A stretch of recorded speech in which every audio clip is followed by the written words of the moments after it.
Assalamualaikum warahmatullahi wabarakatuh. Saya Fajrina Oktaviani dengan NPM 202145011171. Di sini saya akan menjelaskan tentang perekonomian terbuka guna memenuhi tugas mata kuliah Pendidikan Ekonomi Makro. Perekonomian terbuka adalah perekonomian yang melibatkan diri dalam perdagangan internasional, ekspor dan impor barang dan jasa, serta modal dengan negara-negara lain. Dalam modal terbuka ini, jasa perbankan dan lembaga keuangan dapat juga berasal dari luar negeri, dan kita dihadapkan pada sistem perekonomian yang semakin menyatu, the borderless economy yang disebut dengan the global economy. Secara umum, pada sistem perekonomian terbuka ini, produsen memiliki hak untuk melakukan kegiatan penjualan produk atau barang ke negara-negara lain atau biasa disebut dengan ekspor, dan juga sebaliknya, yaitu melakukan kegiatan pembelian produk atau barang yang berasal dari luar negaranya atau biasa disebut dengan impor. Perdagangan internasional yaitu perdagangan yang dilakukan oleh penduduk suatu negara dengan penduduk negara lain atas dasar kesepakatan bersama. Penduduk yang dimaksud dapat berupa antar perorangan, individu dengan individu, antar individu dengan pemerintah suatu negara, atau pemerintah suatu negara dengan pemerintah negara lain. Penyebab terjadinya perdagangan internasional dalam sistem perekonomian terbuka dibedakan menjadi beberapa. Pertama, perbedaan kondisi produk.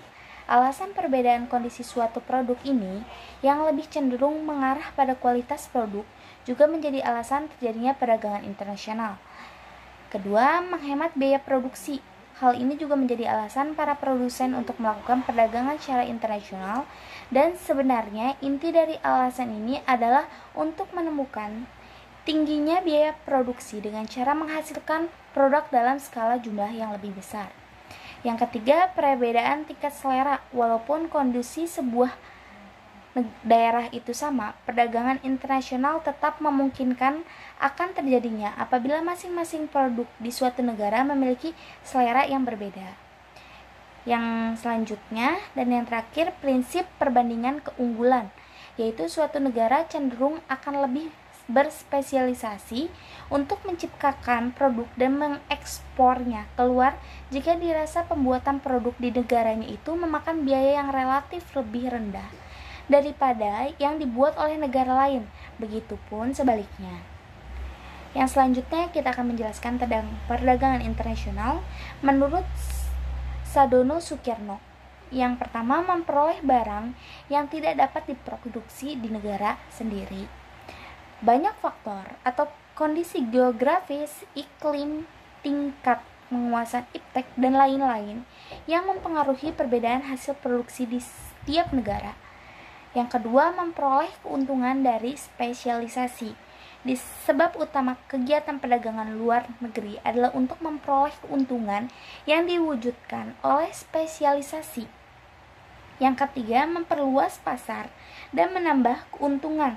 Terkadang para pengusaha tidak menjalankan mesin-mesinnya atau alat produksinya dengan maksimal karena mereka khawatir akan terjadinya kelebihan produksi yang mengakibatkan turunnya harga produk mereka.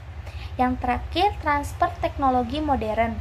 Perdagangan luar negeri memungkinkan suatu negara untuk mempelajari teknik produksi yang lebih efisien dan cara manajemen yang lebih modern.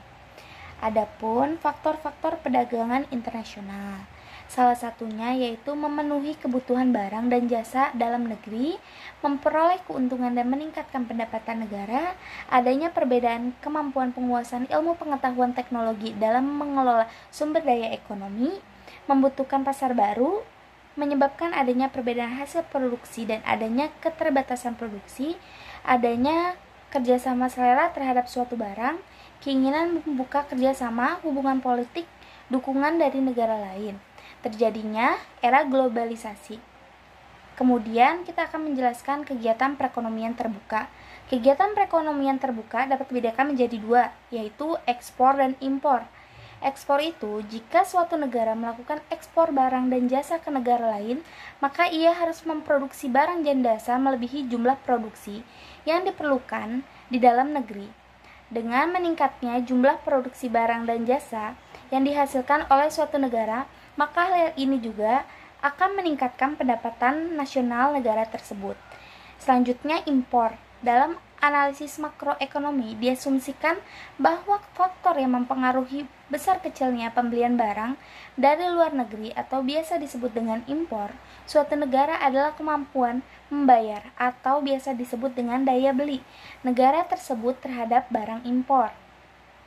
Adapun faktor-faktor yang menentukan ekspor, yaitu suatu negara dapat mengekspor barang produksinya ke negara lain apabila barang tersebut diperlukan negara lain dan mereka tidak dapat memproduksi barang tersebut atau produksinya tidak dapat memenuhi keperluan dalam negeri. Faktor terpenting yang menentukan ekspor suatu negara yaitu kemampuan dari negara tersebut untuk mengeluarkan barang-barang yang dapat bersaing dalam pasar luar negeri. Adapun faktor-faktor yang menentukan impor, yaitu dipengaruhi oleh tingkat pendapatan masyarakat. Semakin tinggi pendapatan, semakin banyak impor yang akan dilakukan.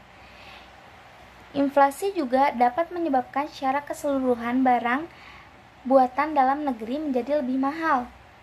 Yang terakhir, kemampuan suatu negara menghasilkan barang yang lebih baik mutunya merupakan salah satu faktor yang menimbulkan perubahan impor terhadap tingkat pendapatan nasional. Selanjutnya kita akan menjelaskan tentang neraca pembayaran. Neraca pembayaran merupakan suatu ikhtisar yang meringkas transaksi antar penduduk suatu negara dengan penduduk negara lain selama jangka waktu tertentu, biasanya dalam kurun waktu 1 tahun. Mencakup pembelian dan penjualan barang dan jasa, hibah dari individu dan pemerintah asing, dan transaksi-transaksi finansial. Terbagi atas neraca transaksi berjalan dan neraca lalu lintas modal dan finansial dan item-item finansial. Untuk menyusun neraca pembayaran luar negeri atau neraca pembayar internasional diperlukannya perbedaan antara debit dengan transaksi kredit. Adapun neraca perdagangan merupakan sebuah istilah yang digunakan untuk menggambarkan perbedaan selisih antara ekspor dan impor, biasa disebut dengan ekspor neto, bersifat positif, berarti negara tersebut mengalami ekspor yang nilai moneternya melebihi impor yang biasanya disebut surplus perdagangan, melibatkan berbagai transaksi ekonomi antar suatu negara dengan negara lain, dicatat dalam bentuk neraca. Salah satu komponen penting dalam neraca pembayaran internasional. Adapun jenis-jenis neraca pembayaran dan perdagangan. Neraca pembayaran dan perdagangan defisit, neraca pembayaran dan perdagangan surplus, neraca pembayaran dan perdagangan seimbang. Selanjutnya, faktor-faktor yang mempengaruhi neraca pembayaran dan perdagangan. Yang pertama, perubahan kurs devisa. Yang kedua, perubahan harga. Yang ketiga, perubahan tingkat pendapatan. Yang keempat, biaya produksi. Yang kelima, biaya dan ketersediaan bahan baku. Yang keenam, bursa penggerak nilai. Yang ketujuh, multilateral, bilateral, dan unilateral pajak atau pembahasan perdagangan. Selanjutnya, hambatan non-tarif. Yang terakhir, harga pokok produksi. Manfaat neraca pembayaran dan neraca perdagangan yaitu dapat mengetahui suatu negara menambah impor atau sebaliknya justru harus menambah ekspor. Yang kedua, sumbangan dari transaksi ekonomi internasional terhadap penerimaan negara yang bersangkutan. Yang ketiga, hal-hal yang berhubungan dengan perdagangan luar negeri. Yang keempat, hubungan ekonomi suatu negara dengan negara tersebut. Yang kelima, sebagai tolak ukur arah kebijakan yang diambil oleh pemerintah. Yang keenam, mengetahui besarnya jumlah pengeluaran dan pendapatan negara. Yang terakhir, menjadi informasi kegiatan ekonomi internasional. Selanjutnya kita akan menjelaskan tentang nilai tukar rupiah, yaitu suatu perbandingan antara nilai mata uang suatu negara dengan negara lain. Heru 2008 menyatakan bahwa nilai tukar mencerminkan keseimbangan pemerintah dan penawaran terhadap mata uang dalam negeri maupun mata uang asing. Merosotnya nilai tukar rupiah merefleksikan adanya penurunan dalam pemerintahan masyarakat karena menurunnya peran perekonomian nasional dan karena meningkatnya permintaan mata uang. Selanjutnya, saya akan menjelaskan tentang nilai tukar real, yaitu suatu nilai di mana seorang dapat memperdagangkan barang dan jasa dari suatu negara dengan barang dan jasa dari negara lain. Nilai tukar real tergantung pada nilai tukar nominal dan harga-harga barang di kedua negara. Uang diukur dalam mata uang lokal. Nilai tukar real ini penting karena sebagai penentu dari beberapa banyak suatu negara mengekspor dan mengimpor. Selanjutnya, saya akan menjelaskan tentang tabungan dan investasi dalam perekonomian terbuka kecil. Pengaruh tabungan terhadap pertumbuhan ekonomi di Indonesia untuk membiayai pembangunan nasional yang mencakup investasi domestik. Sumber dana dapat bersumber dari tabungan nasional dan pinjaman luar negeri. Namun, karena terbatasnya jumlah dana serta pinjaman yang diperoleh dari luar negara, maka diperlukannya tabungan nasional yang lebih tinggi sebagai sumber dana yang utama. Sumitro menjelaskan bahwa kekurangan di dalam pertimbangan antar tabungan nasional dan investasi harus ditutup dengan pemasukan modal dari luar yang membawa dampak langsung dan dampak total yang negatif terhadap tabungan domestik. Selain itu, pengguna bantuan luar negeri tidak efektif dalam menopang proses pembangunan. Hal ini ditandai dengan pengaruh tabungan domestik dengan menjadi substitusi atas tabungan domestik itu sendiri, sehingga keberadaan tabungan domestik menjadi tidak efektif dalam pembiayaan pembangunan. Selanjutnya, tabungan dan investasi dalam perekonomian terbuka kecil. Utang luar negeri tampaknya masih akan menjadi bagian yang tidak terpisahkan dari ekonomi Indonesia untuk jangka waktu yang lama. Masalah-masalah yang menyebabkan menggelembungnya utang luar negeri seperti besarnya utang yang disepakati, current account yang terus menjadi defisit, dan kebutuhan dana untuk membangun yang besar membuat hutang luar negeri tidak dapat dihindari. Namun demikian, perlu adanya optimisme untuk mengatasi masalah utang luar negeri dan dampak negatifnya. Selanjutnya, saya akan menjelaskan tentang pengaruh investasi terhadap pertumbuhan ekonomi.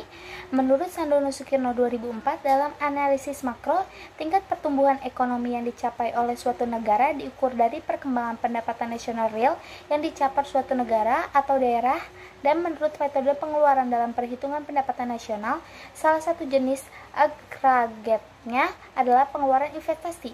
Kegiatan investasi memungkinkan suatu masyarakat terus-menerus meningkatkan kegiatan ekonomi dan kesempatan kerja, meningkatkan pendapatan nasional, dan meningkatkan taraf kehidupan rakyat.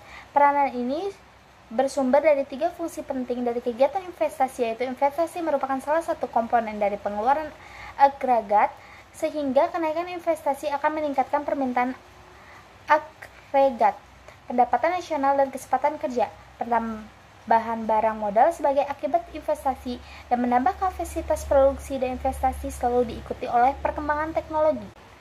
Jadi kesimpulan dari materi yang saya bahasakan hari ini yaitu perekonomian terbuka adalah perekonomian yang melibatkan diri dalam perdagangan internasional, ekspor dan impor barang jasa serta modal dengan negara lain, disebut dengan kegiatan ekonomi 4 sektor karena kegiatan ini tidak hanya melibatkan pelaku-pelaku ekonomi di dalam negeri tetapi juga masyarakat ekonomi di luar negeri. Perdagangan internasional adalah perdagangan yang dilakukan oleh penduduk suatu negara dengan penduduk negara lain atas dasar kesepakatan bersama. Penduduk yang dimaksud dapat berupa antar perorangan, individu dengan individu, antar individu dengan pemerintah suatu negara, atau pemerintah suatu negara dengan pemerintah negara lain.